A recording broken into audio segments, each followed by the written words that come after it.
Hey everybody, and welcome back to the Hobby Dude 007 channel. Well, it's February the 28th. It is time for us to reveal our small-scale group build projects.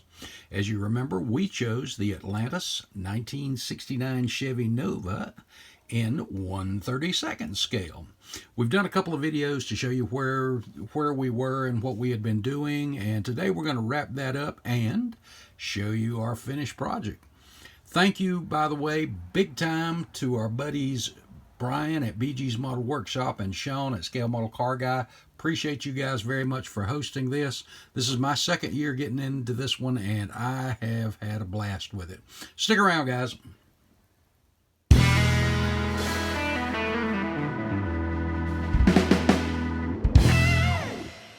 As you recall, we wanted to go with a pro street look, so I went over to HobbiWerks.com and looked over Miguel's line of tires and wheels and just fell in love with these Cooper Cobra radials and had him remove the side lettering as well as reduce these to 1/32nd scale.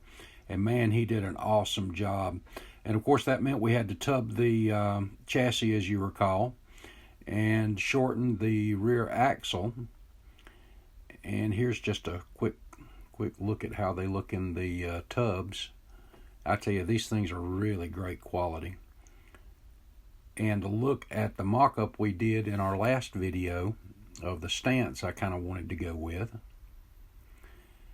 And here we are with paint on them. Now, the tires are painted with Tamiya XF85 rubber black, which is a very convincing rubber color. The wheels themselves, as you recall, are three-piece. You've got the main steel center hub, which I painted. I primed them in gray, Tamiya light gray, and shot those with all-clad magnesium. And then the trim rings and the center caps are polished aluminum, all-clad polished aluminum, and I shot those in gloss black before I did those. But I think they yielded a really great look. Next up, let's take a look at the interior. One of the other things I got from HobbiWerks was I had Miguel shrink me down a set of his kind of road racing type seats, and these really came out great. And they have the stand on the bottom of them, so they're adjustable. I mean, they're two-piece seats, so they really are cool. As you recall, I went with a tan interior. Here's a quick look at the dash. I think that turned out really well too. And the finished interior. The steering wheel is painted with Testors leather. And I just did flat black in the carpet and package shelf there. But I think that turned out really great. Well, let's get over to that engine. Now the engine, as you recall, I decided to go with a 632 big block. And Miguel shrunk this down to 32nd scale as well. I was a little bit unsure at first what transmission I wanted to do. So here's a Temric. I tell you, I painted them all up just to see how they looked on the back of the engine before I made my choice. And here's a look at one of the Lencos. I love Lenco racing transmissions. I really do. And these transmissions, now that Temric, the original one, was painted in just gloss black. All of these transmissions were originally in gloss black. And then I went back and did the bell housings in magnesium, all-clad magnesium, taped that off, and went with a high air pressure so it would give it a little bit of texture, but a little bit of a buffed look, but polished aluminum there. And usually the second coat tones that down just a little bit too, but there's again one of the Lencos. And then the other Lenco, and same paint there as the magnesium on the bell housing and the aluminum on the rest of the transmission. Now, getting over to the engine itself, here's a look at the 632 valve cover, and here's the head. Now you notice in the head, I think I've mentioned before that The heads already were pre-drilled, and the header pipes on the inside just pop right into those large holes. But the other thing that I was impressed with was the fact that these things had the holes for the spark plugs already in the heads, even in 1/32 scale. I reamed them out just a touch, so as you can see, I could put the spark plug wire boots in there. And I believe I painted the heads. The engine block and the valve covers were in Tamiya gloss black, TS14. And the head was gloss black, and then I went back over it with stainless steel. And again, at a little bit higher pressure so it wouldn't give it too polished a look. And next, you see the intake. I wanted to go with a carbon fiber kind of look on part of that. So what I did was I used Scale Motorsports carbon fiber decal. And I cut it into individual pieces so I could layer those a little bit. And you can see on the bottom left there, the injector it had itself is polished aluminum, and that was painted base coat of gloss black, TS14 gloss black, and then hit with the all-clad polished aluminum. And I think that once the decals were on it, as you see here, really came out well. You can also see here I had to make a distributor, and I used some Detail Master fine detail wiring and tucked all of that in to start the spark plug wiring here. And you see again the transmission that I chose. Here's a look at the port side of the wiring. And because of the way the headers were configured, these things were just perfect. Pop right in there with no interference to the boots or the plug wires.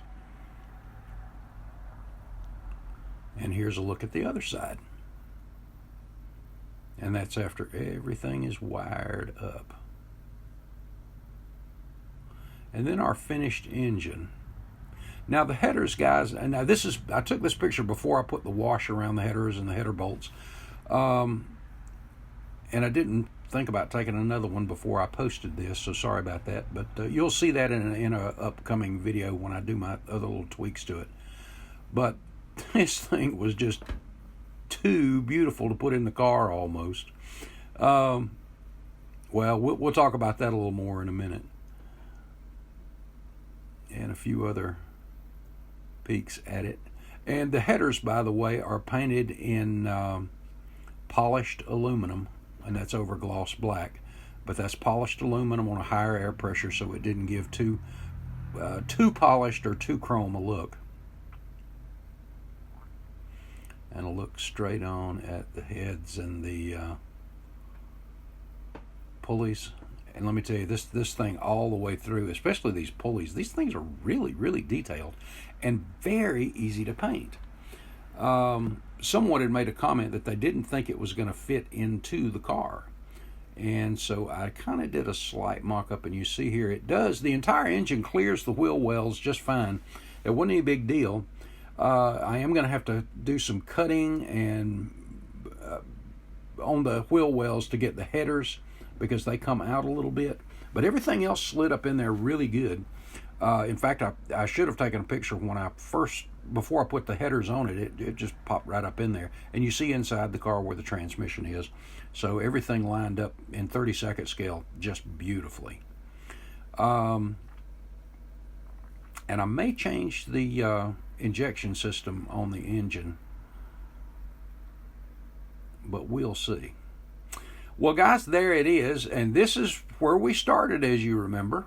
And all right, guys, here is our 1969 Chevy Nova Pro Street. First thing you'll notice is the engine is not in the car. Guys, there's too much beauty in this thing to put in the car to hide it, so I thought I'd do it more like a show car and display it beside it. When I sent the pictures to Miguel, the designer of the engine, tires, the seats, all that stuff, he said, I see what you mean now by it's a shame to put it in the car. And we discussed doing a second engine to put in the car, and I'm thinking about changing the injection over to Hillborn on the one in the car and on the display engine beside it as a show car goes. But I tell you what, those rally wheels and the Pro Street tires, wow, really set this thing off. The paint is Tamiya TS92 metallic orange, and that's over a light gray Tamiya primer. I think it looks really good. Look at down here where I can let you see the tires there a little bit. The big old Pro Street tires. Those are Cooper Cobras, and those, as you saw in the earlier pictures, those rally wheels, I tell you, man, they really turned out well. And those racing seats really set that thing off. But I think I'm going to take this one to Atlanta too.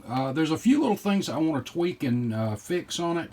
One of the things is, remember we had an ill-fitting hood, and while I've got the fit right, if you'll notice right there, looks like a little blister. I don't know, I didn't see that when I heated the hood and straightened it, but that may have been when that distorted. So I'm going to have to come up with another hood, and I will, but I'm going to keep this one because I've got something in mind for it, for a stock car Nova as well, and to do in 32nd, maybe next year. I don't know yet. But again, we'll take a look at that engine. I tell you, Miguel just outdid himself on that thing beautifully. This first Pro Street I've done in eons, but I really think it turned out pretty well. Let me change the height on my stand here a minute. But a really cool looking Nova there. And the paint, I did not clear coat this one. I did a light sand on it, and I'm going to use the BG button here, and you can see the reflection in it. The metallic doesn't let it really reflect just how smooth the paint is and how well it buffed out, and that's just about 2 coats of polish, but you see there, and same on the trunk, and well, you're not going to see the sides that way, but and there's not enough light for me to do it. Well, yeah, there is, but always a fun thing to change it up and do a different scale, and in this case 32nd, and I love it. So a lot of fun here, guys. And next year, if you didn't get in on it this year, be sure you get in on it next year. I've seen a few of the builds already. I'm hoping mine posts before midnight. I'm hoping, but if it doesn't, it doesn't. But I really think this thing turned out great. Well, guys, thanks so much. If you're not a subscriber, give us a sub, and give us a like if you like what you see there. Well, guys, God bless you. Have a great one, and I will see you in the next video. Later, guys.